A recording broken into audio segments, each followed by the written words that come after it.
माने झोटी चिता करूचंती देखंतु देखंतु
फोटो उठू ना फोटो ने वीडियो पर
ଯାଉଛି ଆଉ ଲାଇଟ୍ ଗୋଟେ ଦେଇବେ ଲାଇଟ୍ଟା ଏପଟେ ଫୋକସ୍ ହେବା ଦରକାର।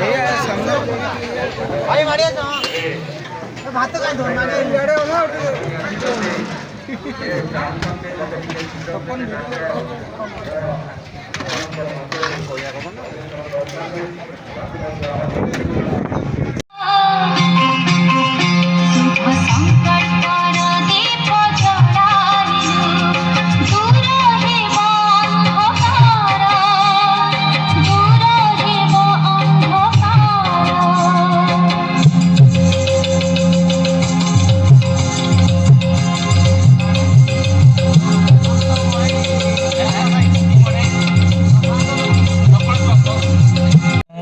ଆମର ଇଏ ଆରବନ୍ଧ ଯେଉଁ ଆମର ବଡ଼ାମ୍ବ ବାହିନୀ ଯେଉଁ ଉଦ୍ୟୋକ୍ତା ମାନେ ଏଇଟାକୁ କରୁଛନ୍ତି ସେମାନଙ୍କୁ ଜୁହାର କରୁଛେ ଆଉ ଏମିତି ଆଗକୁ ଆଗକୁ ଯେମିତି ରହିବାକେ ଚେଷ୍ଟା କରନ୍ତୁ। ଆଚ୍ଛା ମୁଁ ତ ଜାତି ଆଉ ସଂସ୍କୃତି ସମ୍ବନ୍ଧରେ କହିବା ପାଇଁ ଆଜି ଇଚ୍ଛା କରୁଛିନି ଯଦି ମିଡ଼ିଆ କହିଲେ କାହାହେଲେ କହିବି କିନ୍ତୁ ଆଜି ଗୋଟେ କଥା କହିବି ଯେ ଆମେ ଅଠ ଦେଉଳ ପୂଜା ସମ୍ପର୍କରେ ମୁଁ କିଛି କହିବି। ଯେ ବହୁତ ଲୋକ କହନ୍ତି ଭାଇ ଆଉ ତୁଇ ଅଠ ଦେଉଳ ଯିବେନି ହଁ ବଢ଼ା ମୋତେ ଡାକିନା ସିନା ଯିବି ଆରେ କିଏ ଡାକିଆ ନା ନିଜେ ଚେଷ୍ଟା କଲେ ଯାଇକିଆ ଆଉ ସେ ବଡ଼ାଙ୍କୁ ଡାକିଆ ନା ଆରେ ତୁମେ ଯଦି ହାତେ ଯିବ ବଡ଼ାଙ୍କୁ ଆହୁରି 5 ହାତ ଡାକିକି ତୁମକୁ ନେଇଯିବ ଯିବା ପାଇଁ ଚେଷ୍ଟା କର। କିନ୍ତୁ ମୋର ଭକ୍ତମାନଙ୍କୁ ଗୁହାରି କରିଛନ୍ତି ଯେ ଯେମିତି ଯାଆନ୍ତି ସେମିତି ଯାଅ ଖାଲି ଫିଷ୍ଟି ଖାଇବାର କ'ଣ ଜଣେ ହାତ ନାହିଁ ଯେମିତି ଯାଆନ୍ତି ବୋଲେ ସବୁ ଗାଁରୁ ଗୋଟେ ଗୋଟେ ଭୋଗ ହାଣ୍ଡି ଯିବା ଦରକାର। ଭୋଗ ହାଣ୍ଡି ଗଲେ କ'ଣ ହୁଏ ନା କିସ ହୁଏ ଭୋଗ ହାଣ୍ଡିଟାକୁ ନା ଗାଁରେ ଠାକୁରାଣୀମାନେ ଯାଆନ୍ତି। ଏଇଟା ହେଉଛି ବିଧିବିଧାନ ମାଆ ମାନେ ଭୋଗ ହାଣ୍ଡିଟାକୁ ବିଧିବିଧାନ ରୀତିକାନ୍ତି ହିସାବରେ ତାକୁ ପ୍ରସ୍ତୁତି କରି ବିଧିବିଧାନ ଭାବରେ ନେଇକି ଯାଆନ୍ତୁ। ପ୍ରତ୍ୟେକ ଗାଁ ସବୁ ଗାଁରୁ ଗଲେ ସେ ଠାକୁରାଣୀ ବଡ଼ାମ ମାନେ ଅଠ ଦେଉଳକୁ ଯିବେ। ଆଉ ଆଜି ତ ଆମର କିସ ଅଛନ୍ତି ନା ଏଇ ଟୁକା ମାନେ ପୁରା ସୁଟ୍ ସାର୍ଟ ଇନ୍ କରି ଯାଉଛନ୍ତି ସେଟା ବଡ଼ା ଆଶୀର୍ବାଦ ଡାକ ନାଇଁ ଆଉ ରାଗିଆ ତ ସେମିତି ହେଲେ ଆଉ ତେଣୁକରି ସେଇ ନାଗରୁ ମୁଁ କହୁଛି ଯେ ଆପଣମାନେ ପରମ୍ପରା ବିଧିବିଧାନ ଭାବରେ ଚାଲନ୍ତୁ ଅଠ ଦେଉଳ ଯାଆନ୍ତୁ। এই ଜାତି ସଂସ୍କୃତି ପରମ୍ପରା ରୀତିକାନ୍ତି ସବୁ ଆପେ ଆପେ ଫେରେଇ ରାଖୁଛି ବଡ଼ାମୁଡ଼ା ଆଉ ତ ବରଂ ତ ଜୀବନ ଘରେ ବସିଥିବ ମୋତେ ଡାକିନେ ସିନା ଯିବି କେମିତି ଡାକିଆ ସେ କେମିତି ଡାକିଆ ସେ ବଡ଼ାମୁ ଡାକିଆ ନାହିଁ ତୁମେ ଗନେ ଭକ୍ତି କନେ ବଡ଼ାମୁ ନିହାତି ଡାକିବ ଆଉ ସେଇଟା ପାଇଁ ଚେଷ୍ଟା କର। ଯେଉଁ ଗାଁର ଲୋକମାନେ ଆମର ଏଇ ବାଲେଶ୍ୱରିଆ ଭାଇମାନେ ନୀଳଗିରି ସାଇଡ଼ର ଭାଇମାନେ ବହୁତ ଯାଉଛନ୍ତି କିନ୍ତୁ ଯିବାର ବିଧିବିଧାନ ନାହିଁ। ତାର ବିଧିବିଧାନ ହେଉଛି ପ୍ରତ୍ୟେକ ଗାଁରେ 5 ଟଙ୍କା ହେଉ 10 ଟଙ୍କା ହେଉ ଯାହା ବି ହେଉ ସବୁ ଘରୁ ଚାନ୍ଦା ଉଠେଇ କରି ଗୋଟେ କୁକୁଡ଼ା କିମ୍ବା ବୁଦା ଆଉ ଗୋଟେ ଭୋଗ ଆଣି ତା ସାଙ୍ଗରେ କିଛି ସେଠି ଇଏ ଭେଟି ଦିଆଯାଏ ସେମିତି ଦେଲେ ସିନା ହାକେ ଆଉ 18 ନେଇ ଆକୁ ଯିବାକୁ ତମେ ତ ଖାଲି ଯିବ ଚାଲିଯିବ ମୋର ପଇସା ଅଛି ମୋର ଚାକିରି କରିଛି ମୋର ଗୋଟେ ବୁଦା ନେଇଯିବି ସେଇଟା ଖାଇ ଦେଇକିରି ପଳେଇ ଆସିବି ଏମିତି ହାକେ ନା ସେମିତି ହେଲେ ହାକେ ନାହିଁ। ସମସ୍ତେ ଗାଁର ଲୋକମାନେ ଚାନ୍ଦା କରି ସେଟାକୁ ବିଧିବିଧାନ ଭାବରେ ପୂଜା କରିବା ପାଇଁ ପ୍ରସ୍ତୁତ ହେଇକରି ଯାଆନ୍ତୁ। ଏତିକି କହୁଛି କାଲିକି ଆଉ ଥରେ ମୁଁ କହିବି ପୂଜା ବିଷୟରେ ବାତିଲ କଥା ତ କହିଯାଉନି ସେ ଜୟ ବଡ଼ା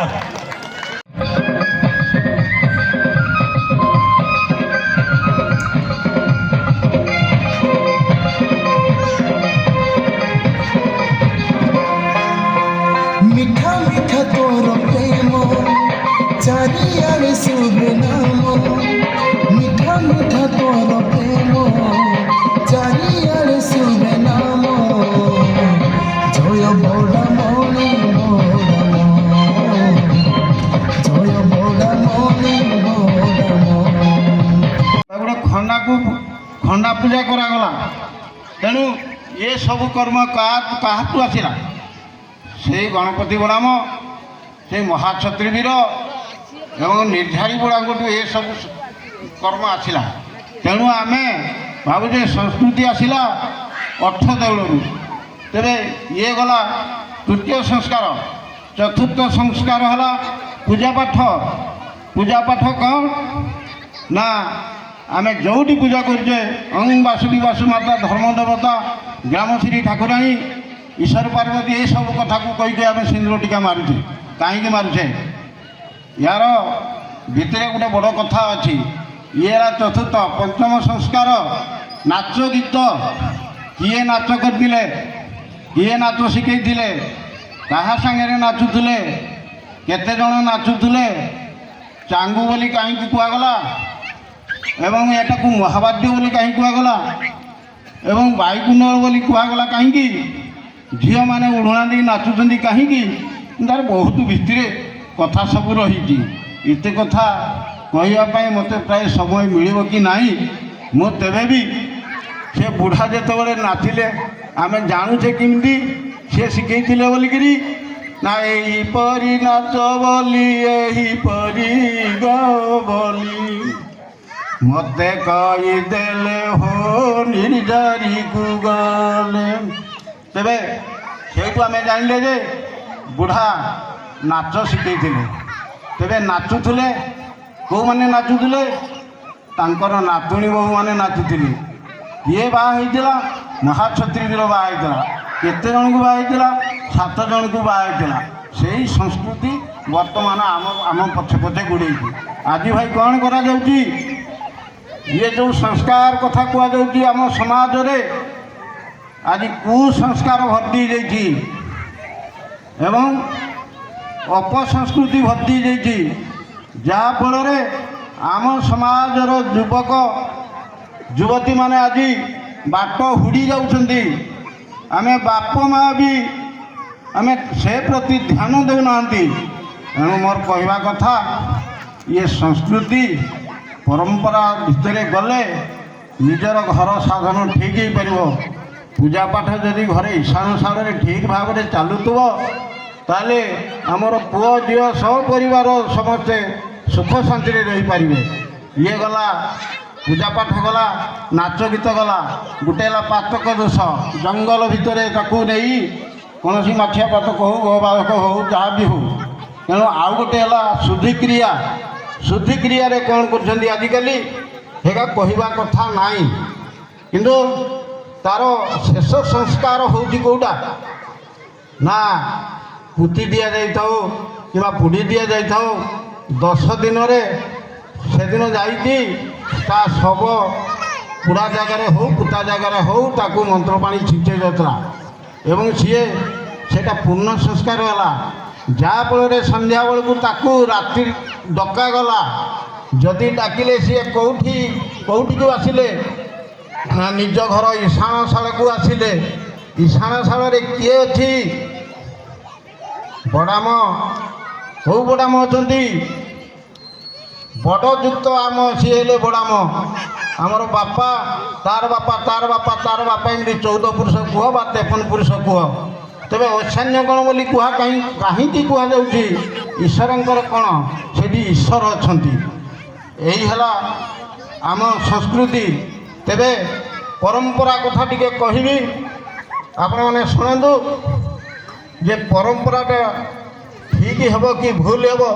ମୁଁ ତ କହିଛି, ଯଦି କୌଣସି ଭୁଲ ଭଟକ ହୋଇଯାଏ ଆପଣମାନଙ୍କୁ ମୁଁ କ୍ଷମା ମାଗିଛି। ତେବେ ପରମ୍ପରା ଟିକେ କହୁଛି। 18 ଦେଉଳର ପରମ୍ପରା, 18 ଦେଉଳର ପରମ୍ପରା କେମିତି ଚାଲିଥିଲା, ବର୍ତ୍ତମାନ କେମିତି ଚାଲିଛି, ମୁଁ ସେ ପରମ୍ପରା କଥା କହିବି। ନା ଆମର ଇତିହାସ କହେ ଜୟପୁରର ମାନସିଂ ତାଙ୍କର ପୁତ୍ର ଜୟସିଂ, ତାଙ୍କର 2 ପୁତ୍ର ଯେକି ଆଦିଭଞ୍ଜ ଯେତିଭଞ୍ଜ। ଇଏ ମୟୂରଭଞ୍ଜରେ ରାଜା ହେବା ପୂର୍ବରୁ ଜଣେ ବାଥୁଡ଼ି ରାଜା ଥିଲେ। ସେଇ ବାଥୁଡ଼ି ରାଜାଙ୍କର ନାମ ହେଉଛି ରାମରଜା। ସେଇ ରାମରଜାଙ୍କର ଆଦିବାସ ସ୍ଥାନ ଥିଲା ବାଛୁରୀଚରା ନାମକ ପାହାଡ଼ ତଳ ଯମୁନା ନଦୀ କୂଳରେ। ସେଇ ରାମଙ୍କର 2 ପୁଅ ଥିଲେ, ନବ ଆଉ କୁଶ। ନବଙ୍କର 2 ପୁଅ ଥିଲେ ନଳନୀଳ। ନଳଙ୍କର 3 ପୁଅ ଥିଲେ ନନ୍ଦ ବେଣୀ। ଇଏ 3 ଭାଇ ବି ରାଜା ଥିଲେ। ଏ 3 ଭାଇଙ୍କର 3ଟା ଗଢ଼ ଥିଲା। ବେଣୁଧର ନାମକ ହେଉଛି ଶିମିଳିପାହାଡ଼ ଗଢ଼, ନନ୍ଦ ନାମକ ଯଶୀପୁର ଗଢ଼ ଏବଂ ବେଣୀ ନାମକ ଆଦିପୁର ଗଢ଼। ଇଏ ବେଣୁଧର ନାମକ ଜୈନିକ ପୁରୁଷ ଖ୍ରୀଷ୍ଟପୂର୍ବ 454। କବିମାନେ ଯାହା ଲେଖୁଛନ୍ତି ବା ଲେଖକମାନେ ଯାହା ଲେଖୁଛନ୍ତି ସେଇଟାକୁ ଭିତ୍ତି କରି ମୁଁ କହୁଛି ଯେ ଖ୍ରୀଷ୍ଟପୂର୍ବ 454 ଶିମିଳିପାଳ ଭୟାବନା ଅଞ୍ଚଳରେ ଏକ ମନ୍ଦିର ନିର୍ମାଣ କଲେ। ତାହା ଆଜି ବି ବିଦ୍ୟମାନ। ସେହି ମନ୍ଦିରକୁ ମାନବ ମନ୍ଦିର ବୋଲି କହନ୍ତି। ସେହି ମନ୍ଦିର ଏତେ ଗୁପ୍ତ ଭାବରେ ଥିଲା, ଲୋକବାକ କେହି ଜାଣିପାରନ୍ତି ନାହିଁ। ତାଙ୍କ ଭିତରେ ସୀମିତ ରହି ସେ ପୂଜା ଅର୍ଚ୍ଚନା କରୁଥିଲେ। ଦିନକର ଘଟଣା ହେଲା 1877-78 ଖ୍ରୀଷ୍ଟାବ୍ଦରେ ମହାରାଜା କୃଷ୍ଣଚନ୍ଦ୍ର ଭଞ୍ଜ ଶିକାର ଅନ୍ୱେଷଣରେ ବୁଲି ବୁଲି ସେ ମନ୍ଦିର ଦେଖିଲେ ଏବଂ ଆବିଷ୍କାର କଲେ। ତେଣୁ ସେ ଲୋକ ଜାଣିଦେଲେ ଯେ ହେ ମହାଜଙ୍ଗଲ ଭିତରେ ଗୋଟେ ମନ୍ଦିର ଅଛି। ତେଣୁ ଆସ୍ତେ ଆସ୍ତେ ଭିଡ଼ ଲଗେଇଲେ। ଇଏ ବେଣୁଧରଙ୍କର ପୁତ୍ର ହେଲା ବଂଶୀଧର, ବଂଶୀଧରଙ୍କର ପୁତ୍ର ହେଲା ଦିଗାମର। ଏଇଭଳିଆ କର୍ମାନୁସାରେ ଚାଲିଲା। ଇଏ ଦିଗାମରଙ୍କୁ 1275 ସାଲରେ ସେତେବେଳେ ଯଦୁନାଥ ଭଞ୍ଜ ଥିଲେ। ସେଇ ଯଦୁନାଥ ଭଞ୍ଜ କରକଚିଆ ଏବଂ ଦେଉଳାର କିଛି ରାଜସ୍ୱ ଆଦାୟ କରି କିଛି ରାଜସ୍ୱ ରାଜକୋଷରେ ଦେଇ ଆଉ କିଛି ଅର୍ଥ ଦୌଡ଼ ପୂଜା କାର୍ଯ୍ୟରେ ଲଗାଇବା ପାଇଁ ସେ ତାଙ୍କୁ ଗୋଟେ ସନନ୍ଦ ଦେଇଥିଲେ।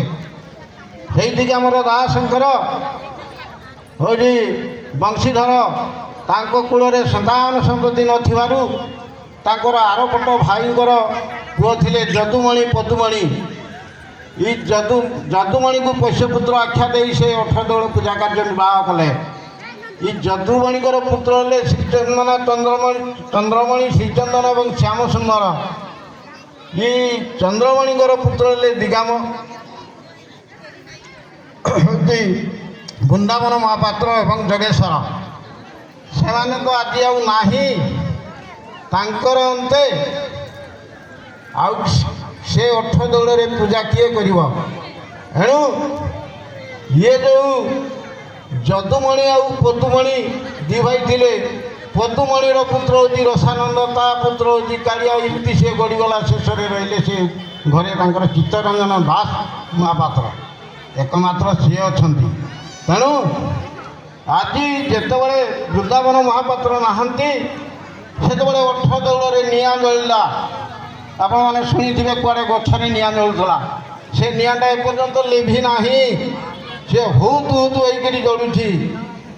ତେଣୁ ଏଇସବୁ ସୁଯୋଗ ନେଇ ଆମ ସମ୍ପ୍ରଦାୟର, ଆମ ନିଜ ଜାତିର କିଛି ମୁଷ୍ଟିମେୟ ଲୋକ ଆମ ନିଜର ଧର୍ମ ଧାରଣା ଦେବାଦେବୀ ଉପରେ ଗଣ୍ଡଗୁଳିଆ କରୁଛନ୍ତି ଏବଂ ଅନ୍ୟ ସମ୍ପ୍ରଦାୟର ଲୋକ ମଧ୍ୟ କିଛି ଆମ ଦେବାଦେବୀଙ୍କ ଉପରେ ଗଣ୍ଡଗୁଳିଆ କରୁଛନ୍ତି, ଯାହାଫଳରେ ଏ ଜାତି ରସାତଳଗାମୀ ହେବାକୁ ଯାଉଛି। ତେଣୁ ଆଜି ଉପସ୍ଥିତ ଥିବା ମୋର ମା ମାଉସୀ ଏବଂ ଗବେଷକ ଲେଖକ ଏବଂ ମାନ୍ୟଗଣ୍ୟ ବ୍ୟକ୍ତି, ମୁଁ ନିବେଦନ କରୁଛି ଯେ ଏଇ ଜାତିର ସଂସ୍କୃତି ପରମ୍ପରା ଧର୍ମକୁ କିପରି ବଜାୟ ରହିବ। ତେଣୁ ବିଶେଷ ଅନୁରୋଧ ମୋର ମା'ମାନଙ୍କୁ, ଏ ଶକ୍ତି ରୂପାଣ ଶକ୍ତି, ସେମାନଙ୍କର ଶକ୍ତି ସବୁଠି ଲାଗିପାରିବ। ତେଣୁ ମା'ମାନେ ଯଦି ଏଇଟାକୁ ବେଶୀ ଭାବରେ ଗୁରୁତ୍ୱ ଦେବେ, ନିଜର କୁନି କୁନି ପିଲାମାନେ ସବୁବେଳେ ଠିକ୍ ବାଟରେ ଚାଲିବେ। ତେଣୁ ଆଜି ଏଇ ଧର୍ମ ସଂସ୍କୃତି ପରମ୍ପରାକୁ କିପରି ବଜାୟ ରହିବ। ତେଣୁ ପରିଶେଷରେ ମୁଁ ଦ୍ୱିପଦ ଗୀତ ମୁହେଁ ମୁହେଁ ଟିକେ କେଉଁଝରରୁ ଖଞ୍ଜିକି ଆସିଛି ଆପଣମାନଙ୍କୁ ଶୁଣେଇ ବୋଲି। ଯଦି ଆପଣମାନେ କିଛି ଭାବିବେ ତାହେଲେ ମୋର ଏଠି କିଛି କହିବାର ନାହିଁ। ଏଣୁ ମୁଁ ସେ ଗୀତ ଦ୍ୱିପଦ ଗାଉଛି। ଯାଇଥିଲି ଦିନେ 18 ଦେଉଳ ଶିମୁଳି ପାହାଡ଼